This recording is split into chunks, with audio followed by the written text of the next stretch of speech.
خوش اومدید به چنل نوالیسم مدرن که درش مبانی عرفان سرخپوستی کاستانه‌دار رو به زبان ریاضی و مدرن آنالیز می‌کنیم.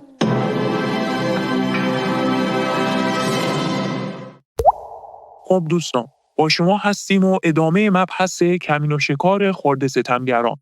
در سیستم معرفتی شمنها در مقابله با خرد ستمگر 5 تا خصوصیت رو جنگاوران ملاک قرار میدادن که اینا به ترتیبن. اولین خصوصیت بچه‌ها کنترله. یعنی شما باید کنترل داشته باشی. در واقع تعریفش میشه تنظیم روحیه در حالی که کسی شما رو داره له میکنه، شخصیت تو خرد میکنه، مثلا چه میدونم فحش وارد میکنه، هرچی تو نپیوندی بهش، این میشه کنترل. میگی باشه دیگه، بله شما راست میگید. مثلا در دوره خدمت پسران گل خدمت کردن میدونن دیگه، در اون شرایط که ما چاره ای نداشتیم. مثلا حالا به خصوص ماهایی که مثلا تحصیل کرده ایم، خود بزرگبینیمون بیشتره دیگه، خرد میشدیم، بیشتر اذیت میشدیم. حالا در مورد من از شانس کافی برخوردار نبودم که تو اون دوره خدمت سربازی من سالک باشم. من بعد از خدمت سالک شدم، یا در واقع در جریان خدمت به نوعی. ولی اگر داشتم میتونستم خیلی از اون خرد ستمگران استفاده کنم. حالا کار نداریم.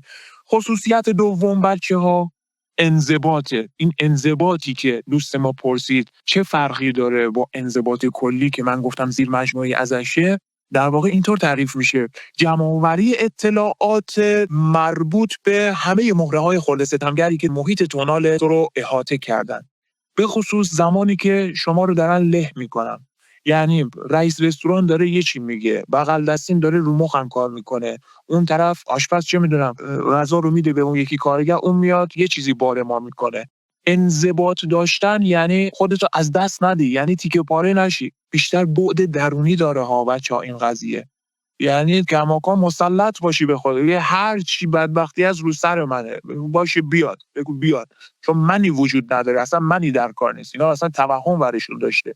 جمع‌آوری اطلاعات بدین معنیه که شما از هر خرد ستمگر اطلاعات کافی به دست آورده باشی. آقا سیاست دیگه، تو باید کمین و شکار کنی، باید نقش بازی کنی. من با بغل دستیم یه تیپ رفتار میکردن، ولی با بقیه خرد ستمگران اصلا نمیپریدن. فقط هر چی حرف میزدن، به خصوص اون اوایل ما پادو میشیم دیگه، چون نیروی تازه نفسیم و همه آشخوری میگیرن. من میادم دقیقاً اطاعت میکردم، از شستن توالت دقیقاً شروع میکردیم، خیلی راحت میپذیرفتیم چون چاره‌ای هم نداشتیم.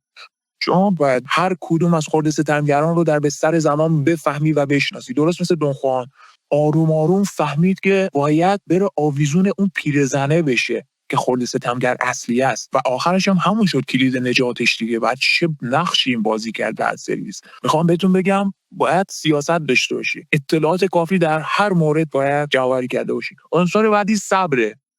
صبر چیزی هستش که دیگه به مقوله کلی انضباط برمیگرده. سالک چیزی جز صبر و ارادش نداره دیگه، این جمله معروف دونخوانه. اینجا حالا به خصوص بردباری به معنای صبورانه منتظر ماندن بدون عجله است. یعنی در واقع شرایط رو ساده نگه داریم بچه‌ها، پیچیده‌اش نکنیم. خیلی از بچه‌ها زیراب زنی می‌کردن، خیلی، ولی من هرگز خودم رو دخالت نمی‌دادم. شرایط رو ساده نگه می‌داشتن. بعدش می‌دیدم که اون کسی که میره زیراب میزنه و چاپلوسی میکنه، اون خودش ته چاهه. خیلی جالبه ها، چون همه چی انرژیه دیگه. خرد ستمگر اصلیه رئیس رستوران منو احضار میکنه، اونو احضار میکنه، اینا همش انرژیه. شما بخوای تداخل ایجاد کنی بدتر تو هم میشه، نمیتونی جمعش کنی. ساده نگه دارید شرایط رو، الکی پیچیده‌اش نکنید. کماکان منی وجود نداره. اینجاست که عنصر صبر رو باید بیاد یاریگری شما باشیم. و عنصر چهارم که یه مقدار پیچیده است، مقوله زمانبندی، تایمینگ. در واقع یک کیفیتی هستش که بر وقوع همه چیزهایی که پیش میان و اتفاق میفتن حاکمه. یعنی چی؟ یعنی مثلا چطور مثال بزنم؟ مثل همون لحظه‌ای که دونخوان از فرصت استفاده کرد و بعد به سمت طویله فرار کرد. چون این تایمینگه و خیلی جالبه. از این برنامه‌ریزی درونی میاد، ولی در عین حال هیچ برنامه‌ای نبوده. یعنی یهویی پیش میاد که اون فرار میکنه به توی استاب، بعد خرد ستمگرش زیر سم اسباش جان میده. نمونه‌ای هم از مورد شخصی مثال بزنم.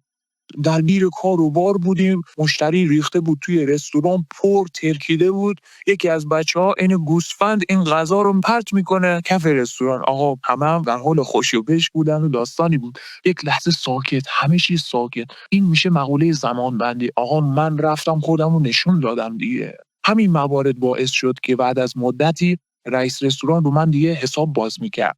یعنی از پادو دیگه تبدیل شدم به معتمد، درست مثل دونخوان بچه‌ها. دیگه اون پیرزنه چقدر روش حساب باز کرد، اینا همش سیاست میطلبه. همه این عناصر باید باشه.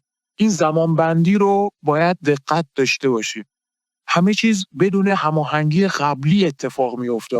یک چیز کوچولو ممکنه تبدیل بشه به یک دعوا. اینجا شما باید همه این 4 عنصر رو یکی پس از دیگری به ترتیب لحاظ بکنید و داشته باشید افسار آگاهیت گسیخته نشه، از کنترل خارج نشی. دقت میکنید یک کیفیتی که بر وقوع همه چیزهایی که پیش میاد حاکمه، باز باید در عمل انجامش بدید. تا اینجا این 4 موردی که خدمتتون عرض کردم، کنترل، انضباط، بردباری و زمانبندی جزء قلمرو شناخته میشن و عنصر پنجم اراده است بچه‌ها، که مربوط میشه به قلمرو ناشناخته و به آگاهی خود مبارز برمیگرده. در واقع تعریف میشه به معنای مبارزه با ایگو یا هسته خود یا اهمیت شخصی یا خود بزرگبینی. این دیگه یه چیز درونیه که به گفتگوهای درونی دامن میزنه در مواجهه با خرد ستمگر. بارها میگفتم، ما هم میگفتیم دیگه، برم فرار کنم از این رستوران، برم بیرون.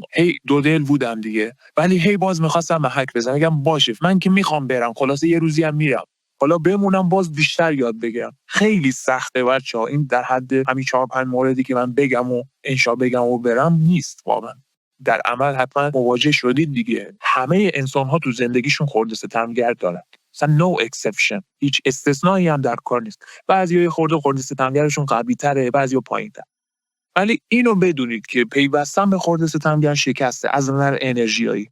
بعد اون دوره یه ساله‌ای که گذروندیم و تجربه‌هایی که کسب کردیم و چه انرژی هم قاپیدیم واقعا. یه شب رفتم به رئیس رستوران گفتم فردا دیگه نمیام. بنده خدا دیگه اصلا نزدیک بود سکته بکنه، چون خیلی رو من حساب باز می‌کرد و اینا.